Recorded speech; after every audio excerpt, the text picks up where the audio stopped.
બાબર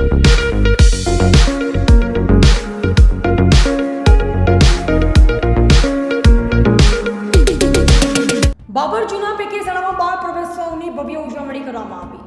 બાબર જૂના પૈકી શાળામાં તારીખ 28/6/2024 શુક્રવારના રોજ મુખ્ય મહેમાન જિલ્લા home guard commandant Shri Himmatsinh Chhatrasinh Rathod, DYSP doctor Anilkumar Sisara, PSI NP Sonara, નગરપાલિકાના પ્રમુખ તેમજ Balubha Bachubha Rathod, chief officer doctor Payalben Desai, આઈસીડીએસના રઘુભાઈ પ્રજાપતિ તેમજ સંગીતાબેન આસલ, આંગણવાડી કાર્યકર વિધિબેન ગોકલાણી, ધર્મિષ્ઠાબેન દવેની હાજરીમાં આંગણવાડીના બાળકો, બાલવાટિકા અને ધોરણ 1માં પ્રવેશ મેળવનાર તમામ વિદ્યાર્થીઓને શૈક્ષણિક કીટ આપી પ્રોત્સાહિત કરવામાં આવ્યા। આવેલ તમામ મહેમાનોનું કુમકુમ તિલક કરી સ્વાગત કરવામાં આવ્યું અને બાળકો દ્વારા સરસ મજાનું સ્વાગત ગીત દ્વારા સ્વાગત કરવામાં આવ્યું।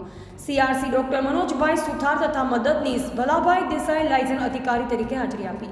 આ પ્રસંગે એસએમસી અધ્યક્ષ વનરાજસિંહ એચ રાઠોડ, વીરસિંહ વી રાઠોડ, વિક્રમસિંહ, દીપસિંહ, સિદ્ધરાજસિંહ કે રાઠોડ, કાંતુભાઈ રાઠોડ, હિતેશ કુમાર એસ ઠક્કર, ચંદ્રકાંતભાઈ એમ અખાણી, સુનિલભાઈ ગોકલાણી વગેરે ગ્રામજનોની ઉપસ્થિતિમાં બાળકો સારું શિક્ષણ મેળવે તેવા આશીર્વાદ આપવામાં આવ્યા। શાળાના આચાર્ય શ્રી પ્રભુભાઈ કે રામી તથા સ્ટાફગણ સાથ સહકાર આપનાર તમામનો આભાર વ્યક્ત કરે છે। અહેવાલ જયંતિભાઈ ઠક્કર, સિયોરી કાંકરેજ।